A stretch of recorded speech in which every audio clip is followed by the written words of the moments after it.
अस्सलाम वालेकुम। प्रोग्राम सहाफ़ी में मतीउल्लाह जान और मेरे ख़ास मेहमान अब्दुल कयूम सिद्दीकी और जनाब हसनात मलिक। मगर हम गुफ्तगू का आगाज़ करेंगे साबिक़ attorney general for Pakistan advocate Irfan Qadir, जिन्होंने हमें ज्वाइन किया है।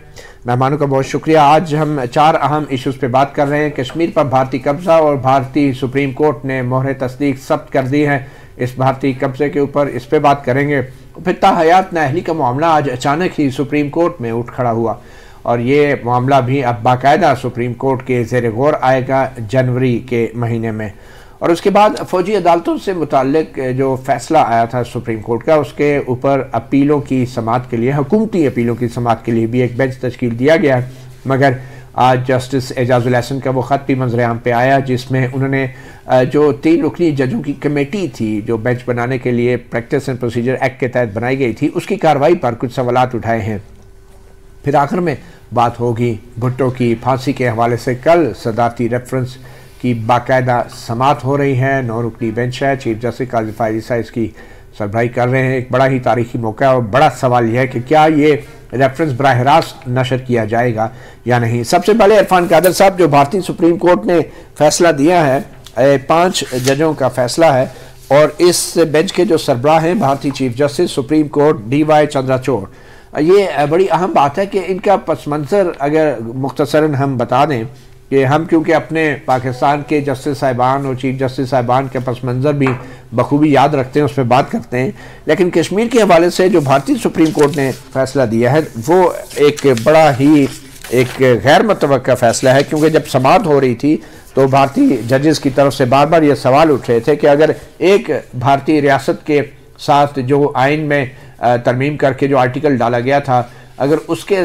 साथ जो स्टेटस है उसको ख़त्म किया जाता है तो फिर बाकी जो भारतीय रियासतें हैं उनके स्टेटस का क्या बनेगा।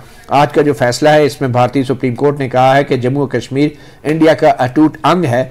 ये आइन के आर्टिकल 1 और 370 से वाज़े है। 5 अगस्त 2019 को इंडिया में बरसरे इक़्तिदार भारतीय जनता पार्टी की हुकूमत ने इंडियन आइन की शिक 370 के खात्मे का ऐलान किया, जिसके तहत रियासत जम्मू कश्मीर को नीम खुद मुख्तार हैसियत और खसूसी अख्तियारात हासिल थे। पार्लियामेंट से पास होने वाली मोदी हुकूमत के इस फैसले के बाद इंडिया के ज़ेर इंतज़ाम कश्मीर की सियासी जमातों ने उसे सुप्रीम कोर्ट में चैलेंज किया था। अब जो बेंच जिसने फैसला दिया है उसके जो चीफ जस्टिस हैं, चीफ जस्टिस DY चंद्रचूड़, इनके वालिद यशवंत वैष्णव चंद्रचूड़ भी मुल्क के 16वें चीफ जस्टिस रहे हैं। वो 1978 से 1985 तक इस ओहदे पे फाइज रहे। 1984 में भोपाल शहर में जहरीली गैस के अखराज के बाद, जिसमें हज़ारों लोगों की जानें चली गई थी, उन्होंने अमेरिकी कंपनी यूनियन कार्बाइड के सरबराह वारन एंडरसन को मुल्क से बाहर जाने में मदद दी। उन पर मुकदमा भी नहीं चलाया जा सका। इसके अलावा जम्मू कश्मीर हाई कोर्ट की तस्दीक के बगैर ही फरवरी 1984 में उन्होंने कश्मीरी लीडर मकबूल भट्ट की सजाए मौत के फरमान के खिलाफ पटिशन खारिज की। अगले दिन ही अफजल भट्ट को तिहाड़ जेल में फांसी दे दी गई। तो इरफान कादर साहब, बतौर एक साबिक़ अटॉर्नी जनरल और एक सीनियर वकील, भारतीय सुप्रीम कोर्ट के इस फैसले को आप कैसे देखते हैं? क्या इस फैसले के अंदर आपको जजेस का कोई ज़ाती तासुब भी नज़र आता है या फिर ये हुकूमती दबाव है या वो सब कुछ है जो हम अपनी सुप्रीम कोर्ट के हवाले से अमूमन जिसको ज़ेर बहस लाते हैं?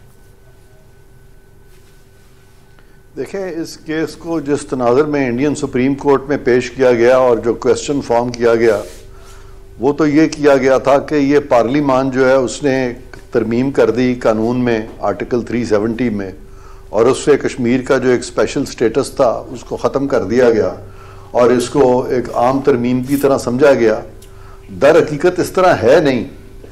ये तो एक पॉलिटिकल इशू था जो कि इंटरनेशनल पॉलिटिकल डिस्प्यूट है, जिसको कि यूनाइटेड नेशंस ने रिकग्नाइज किया as an international political dispute, और इसीलिए उसमें यह फैसला हुआ था कि ये जो कश्मीर का मामला है ये प्लेबिसाइट के जरिए हल किया जाएगा। और इसी वजह से इन्हीं यूनाइटेड नेशंस के रेजोल्यूशंस को देखते हुए हिंदुस्तान ने तब उन दिनों में यही आर्टिकल आया था जिसके तहत उनको एक स्पेशल स्टेटस दिया गया था। अब वो जो एक पोजीशन जो कि 70 साल से ज़्यादा के अरसे तक बरकरार रही, उसको अब्रप्टली अदालतों के ज़रिए चेंज कर देना, मैं समझता हूँ कि ये एक गलत बात है, ये तरीका भी गलत है। और पॉलिटिकल मैटर्स जो है वो पॉलिटिकली हल होनी चाहिए, और ख़ास तौर पे अगर यूनाइटेड नेशंस भी उसके बीच में आ जाए तो फिर यूनाइटेड नेशंस के रेजोल्यूशंस को आप इंडियन सुप्रीम कोर्ट के फैसले को बुनियाद बना के पसे पुश्त नहीं डाल सकते।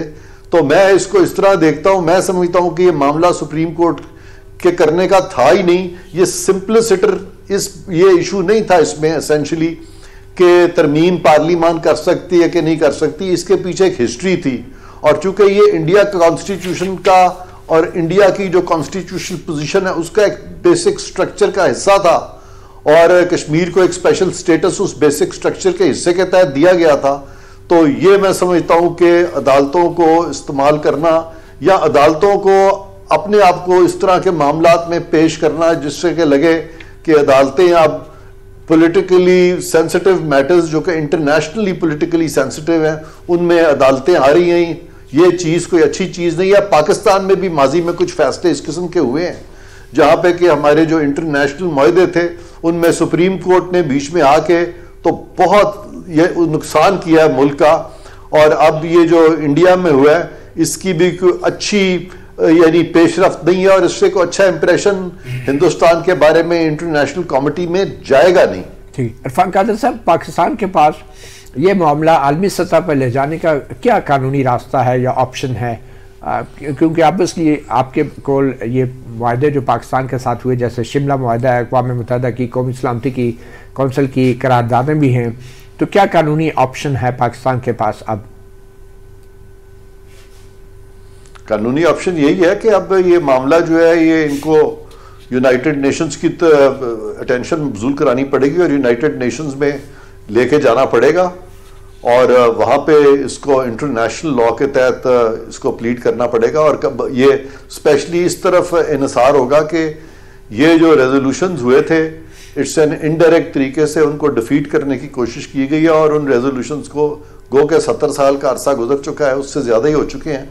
उनकी इम्प्लीमेंटेशन तो हर हालत में होनी चाहिए, और इंडिया ने उस स्टेटस को चेंज किया है तो इसके खिलाफ कम से कम एहतजाज तो बहुत ज़रूरी है यूनाइटेड नेशंस में। इस पर डेफिनेटली कोई जल्दी तो कुछ नहीं होगा, लेकिन हमें अपना एहतजाज ज़रूर रिकॉर्ड कराना चाहिए ताकि दुनिया के ममालिक को पता लगे कि हिंदुस्तान ने किया क्या। इरफान कादर साहब, आपको भी लगता है कि भारतीय सुप्रीम कोर्ट भी जुडिशल इंजीनियरिंग में मुलव्वस है? क्योंकि पहले भी जब पिछले इलेक्शंस आ रहे थे उससे पहले बाबरी मस्जिद की जगह राम मंदिर तामीर करने की भारतीय सुप्रीम कोर्ट ने इजाज़त दी, और अब की बार जब इलेक्शन आ रहे हैं तो भारतीय सुप्रीम कोर्ट ने कश्मीर के हवाले से ये फैसला दिया है। तो क्या भारतीय सुप्रीम कोर्ट जो है उसके जो फैसले हैं, आपको लगता है ये मोदी सरकार के सियासी हिकमत अमली का एक हिस्सा है? ये अब आपका सवाल ये है कि क्या भारतीय सुप्रीम कोर्ट भी ये सारी इन चीज़ों में मुलव्वस है?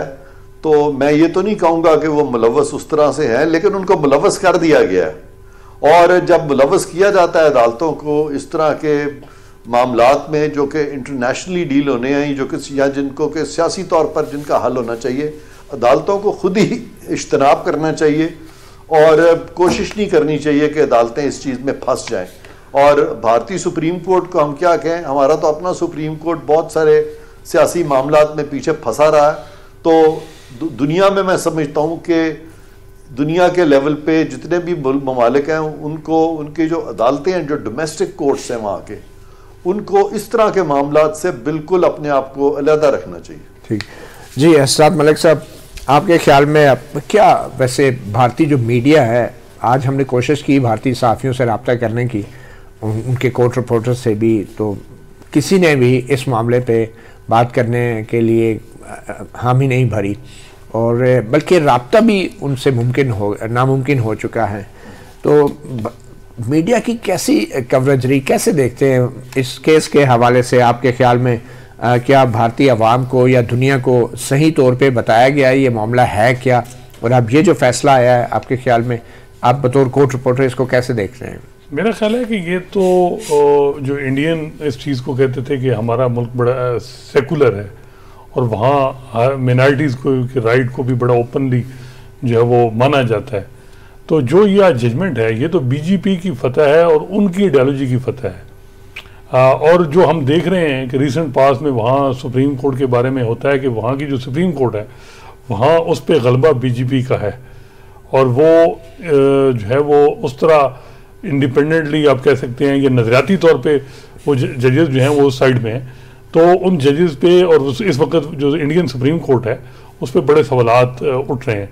और आप देख लें, जब से ये बीजेपी के हवाले से की हुकूमत आई है तो सुप्रीम कोर्ट ने उनको हर जगह साथ दिया है, और जो है वो हमने देखा कि जो अपोजिशन है वहाँ भी अपोजिशन के एक लीडर को जो है वो कन्विक्ट किया गया, वो कि नीचे लोअर कोर्ट से।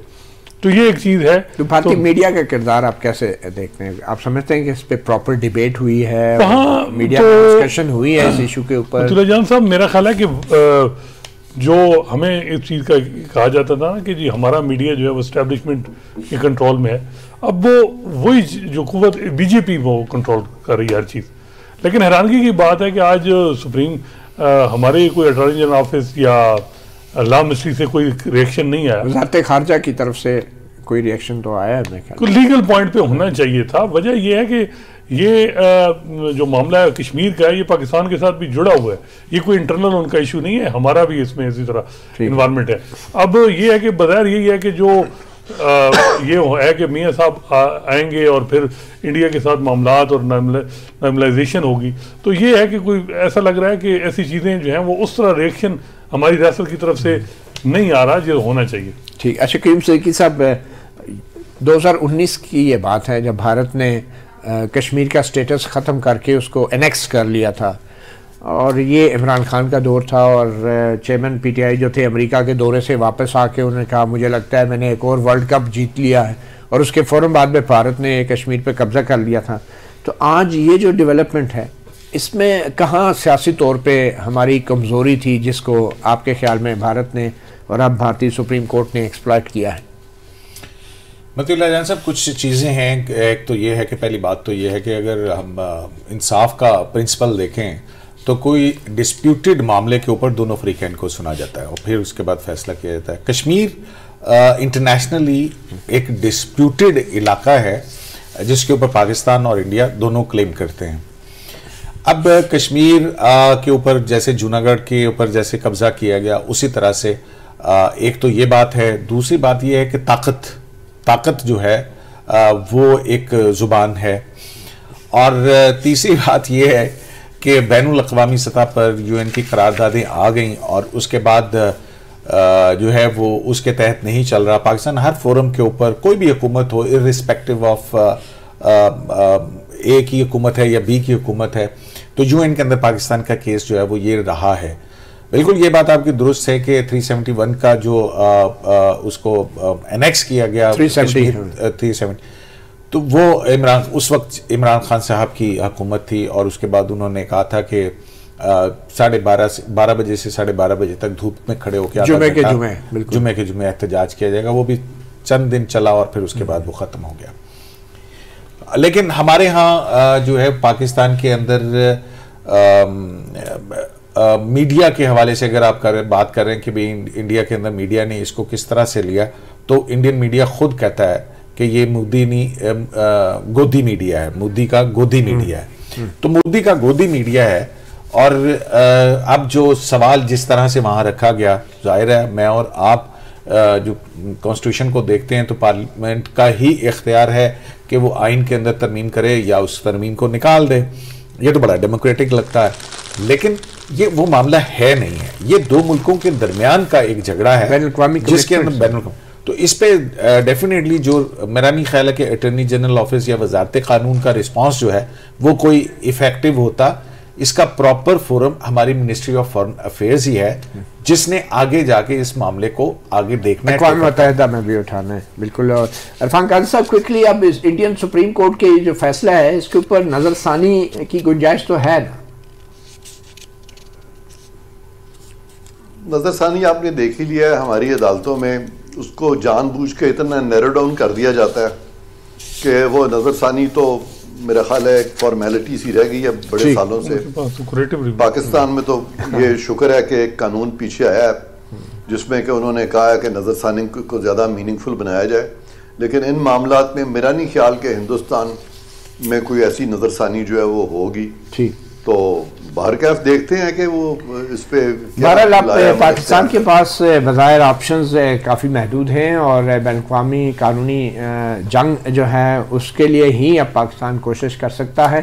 इसके ऊपर भी बात करेंगे, मगर एक छोटी सी ब्रेक के बाद अगला अहम मामला जो पाकिस्तान की सुप्रीम कोर्ट में हो रहा है वो मामला है ताहयात नाअहली का इशू, और ये जुड़ा है साबिक वज़ीर-ए-आज़म नवाज शरीफ के सियासी मुस्तक़बिल से। आइंदा 1-2 हफ्ते में जब इलेक्शन कमीशन का शेड्यूल आ जाएगा तो नवाज शरीफ साहब के कागजात नामजदगी भी जमा होने, मगर सुप्रीम कोर्ट ने आज ये कहा है कि ताहयात नाअहली का जो मामला है वो सुप्रीम कोर्ट जनवरी में सुनेगी लार्जर बेंच के सामने। ये सब कुछ कैसे होगा, एक छोटी सी ब्रेक के बाद।